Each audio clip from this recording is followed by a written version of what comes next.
प्रथम धन्यवाद देवी मोहना निर्वाचन मंडल समस्त कर्मी नेतृवृंद सरपंच समिति सभ्य सर्वोपरि सर्वसाधारण को जेहेतु मत माननीय राज्य सभापति पूर्वतन मुख्यमंत्री विजु जनता दल श्रीजुक्त नवीन पट्टनायक मत जिला सभापति भाव मनोनीत करने पर प्रथम सांगठनिक बैठक मोहना ब्लॉक ठारे आयोजित होती। बैठक मुख्य उद्देश्य है जो राज्य सरकार मिछ कथा कही शासन भार ग्रहण कर मुठाटे माटी भी पड़नी कौन पल्ली रे किंबा कौन पंचायत ब्लॉक रे खाली रंगमरा सरकार जो पैसा पूर्वतन मुख्यमंत्री माननीय नवीन पट्टनायक रखी जाइए से पैसा जाक सब विथड्र कर स्टेट को नहीं सुभद्रा योजना एक थर 50,000 देवी कहते किंतु एक थर न दे 5,000 लेखा वर्ष को 10,000 टका दे जो लोक मान प्रताड़ना कर जो मिछ कथा कही जो जाक मैनिफेस्टो से मैनिफेस्टो कौन सी कार्यक्रम करना गतकाली आम जनजागरण समावेश होता राज्य स्तर में आम से उपस्थित होती आगामी दिन में भी निश्चित भाव आमर जो कर्मी मैंने अच्छा जो नेतृवर्ग अच्छा गाँ गहली की जी जो एक सरकार जो मिछ कथा कही शासन भार ग्रहण कलापर जो प्रकार प्रताड़ना दीजिए लोकलोचन जानवे यह मुख्य उद्देश्य जो थे दुर्नीति होती से आम विप्लव करूँ आंदोलन करूँ अंचल उन्नति आमर एकमात्र लक्ष्य। मोहना निर्वाचन मंडली मोहना ब्लॉक आज विजु जनता दल कर्मी सम्मेलन थिला आमर नव मनोनीत सभापति श्रीजुक्त प्रदीप नायक आमर युव विधायक भाई रूपेश पाणिग्राही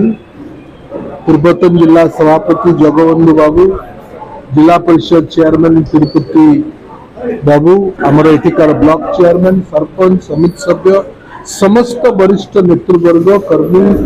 युव छात्र महिला आज समस्त उपस्थित थे। आगामी दिन में विजु जनता दल को मोहना निर्वाचन मंडली रे आउरी सक्रिय करवा सुदृढ़ करवा लोकंक समस्या को राजरास्ता को नवा लोकंकर समस्या को सरकार सामने उपस्थापन करवा व्यापक दुर्नीति मोहना ब्लॉक रे विभिन्न स्तर रे होची राज्य सरकार एक वर्ष पूर्ति हेई नाही सबु प्रकार समस्या रे मोहना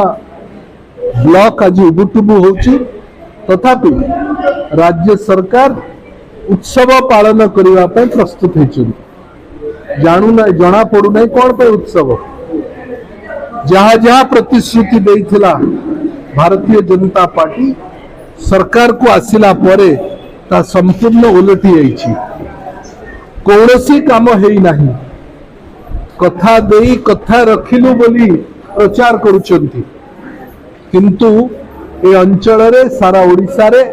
महिला ऊपर निर्यातना शिशु मान निर्यातना ओडिशार आर्थिक अनाटन चाषी मानकर समस्या जलसेचन रे समस्या इलेक्ट्रिसिटी रे समस्या 300 यूनिट मागणा देकरी मिछ भत्ता रे असुविधा सरकार रो गोटे भी काम हो नहीं विकास काम ठप हो जाइछि नवीन बाबू काम करथिबा काम को उल्टा जाउछि केवल रंग बदला जाउछि ना परिवर्तन होउछि 40,000 कोटी टंका राजकोष रे छाड़ी की जाइथिबा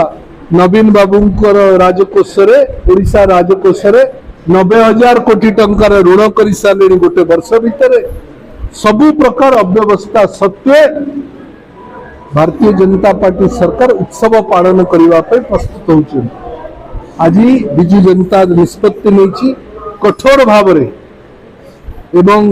अति शाणित भाव रे विजु जनता दल साधारण लोकंक समस्या को सरकार सामना रे आंदोलनात्मक रूप नहीं दल को सुदृढ़ संगठन को सुदृढ़ कर